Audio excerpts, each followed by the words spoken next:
നമുക്ക് എഴുത്തുകാരി പി വത്സലയുടെ കുറച്ച് പോയിൻറ്റ്സ് നോക്കാം. കഴിഞ്ഞ എക്സാമിൽ ചോദിച്ചൊരു ചോദ്യമായിരുന്നു പി വത്സലയുടെ ആത്മകഥ ഏതാണ്? കിളിക്കാലം.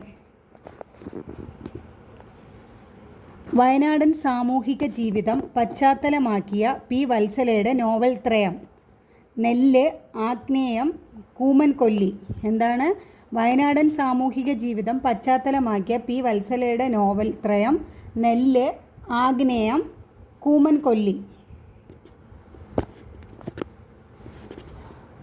അപ്പോൾ പി വത്സലയുടെ ആത്മകഥ കിളിക്കാലം. അതിലെ ഒരു അധ്യായമാണ് മരണം ഒരു പരുന്ത്.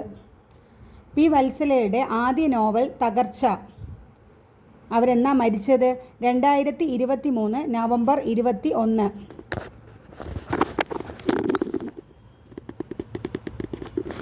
ഇപ്പം ലേറ്റസ്റ്റ് ആയിട്ട് മരിച്ചവരുടെ ഡേറ്റ്, വർഷം, തീയതി ചോദിക്കാറുണ്ട്. ഓർമ്മിച്ച് വയ്ക്കാം.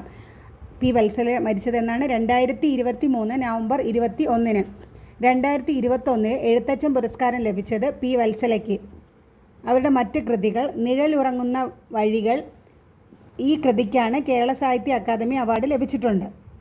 മറ്റ് കൃതികൾ നെല്ല്, കറുത്ത മഴ പെയ്യുന്ന താഴ്വര, കൂമൻകൊല്ലി.